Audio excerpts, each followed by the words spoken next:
ایمان باللہ، ایمان بالآخرت کے بعد اس کے بعد تین اور ہیں، والملائکۃ والکتاب والنبیین۔ ان تینوں کو جوڑنے سے در حقیقت ایمان بالرسالت وجود میں آتا ہے۔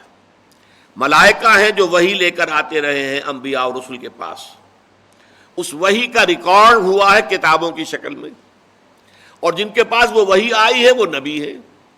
نبیوں میں سے پھر جن کو معین کر دیا گیا کہ فلاں قوم، فلاں شہر، فلاں بستی، فلاں علاقے کی جا کے لوگوں کو خبردار کرو، وہ رسول ہو گئے۔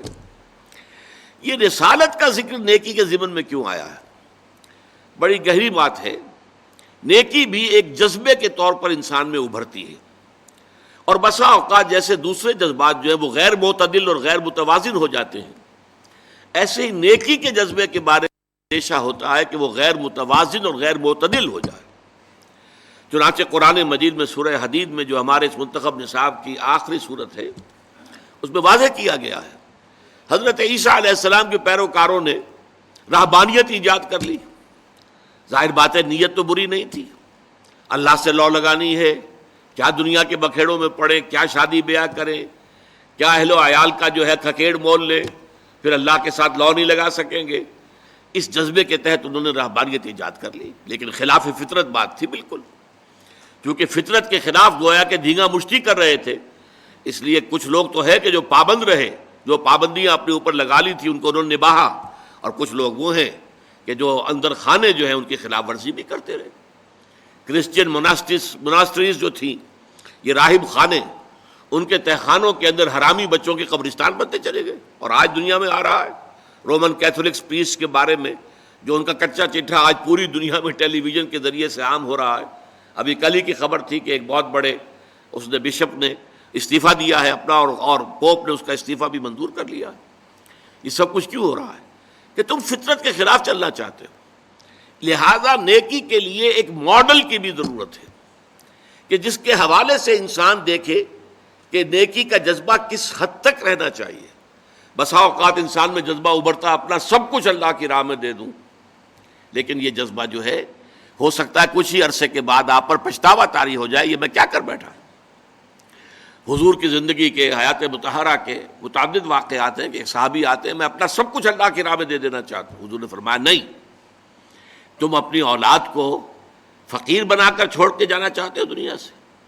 انہوں نے عرض کیا اچھا میں آدھا دیتا، نہیں آدھا بھی بہت زیادہ ہے۔ پھر عرض کیا اچھا تہائی؟ ہاں تہائی قبول ہے۔ یہ تہائی ہی وہ ہے جس کے لیے انسان کو اختیار ہے کہ وہ اپنی جائیداد میں جو بھی ترکہ ہے اس میں وصیت کر سکتا ہے کسی کے لیے۔ باقی حصہ جو ہے 2/3 وہ وارثوں کا ہے، اس کے لیے جو بھی حصے مقرر کر دیے اللہ نے اسی کے مطابق تقسیم ہوگا۔ تو تہائی کو حضور نے قبول کر لیا۔ اس میں استثناءات ہوتی ہیں۔ حضرت ابوبکر رضی اللہ تعالیٰ عنہ ایک مستثنی شخصیت تھے۔ اسی طرح غزوہ تبوک کا واقعہ جو ہے وہ بھی ایک بہت مستثنی موقع تھا۔ اس پر یقیناً حضرت ابوبکر کا تمام مال جو بھی ان کے پاس تھا وہ سارا حضور نے قبول کر لیا، لیکن یہ عام حالات میں نہیں۔ عام حالات میں کہ اعتدال ہو، معتدل روش ہو۔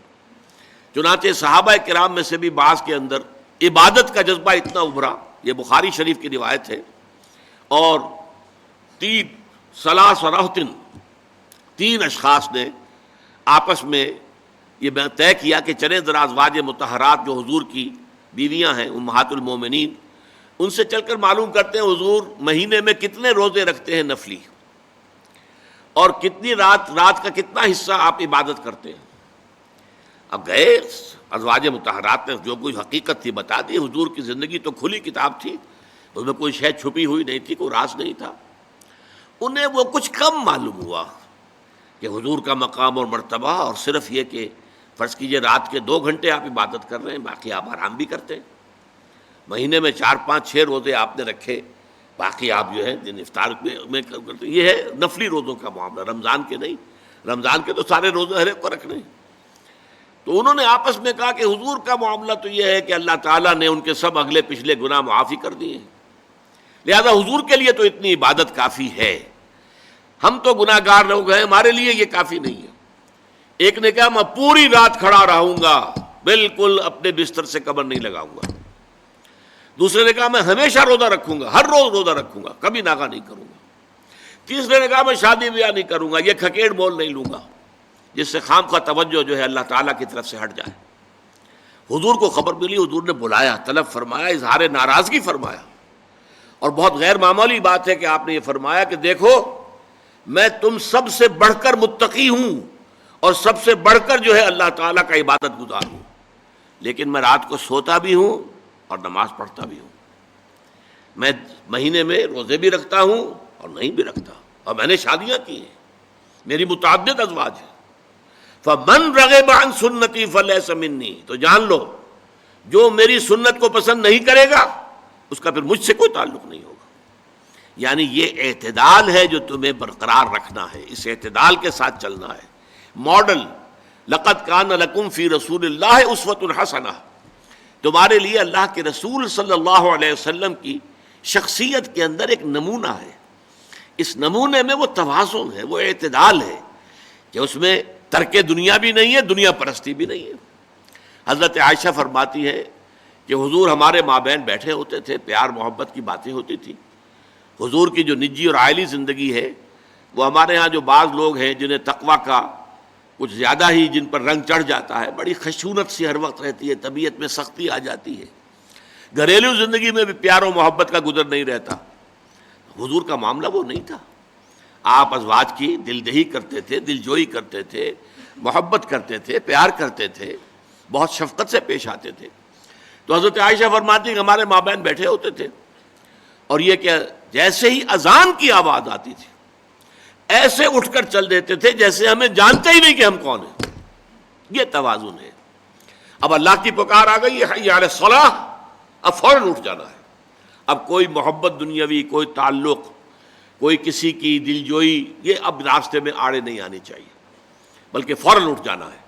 لیکن یہ کہ اپنی جگہ پر ازواج مطہرات کے بھی حقوق ہیں۔ وَإِنَّ لِنَفْسِكَ عَلَيْكَ حَقًّا وَإِنَّ لِزَوْجِكَ عَلَيْكَ حَقًّا، تمہارے نفس کا بھی تم پر حق ہے، تمہاری بیوی کا بھی تم پر حق ہے۔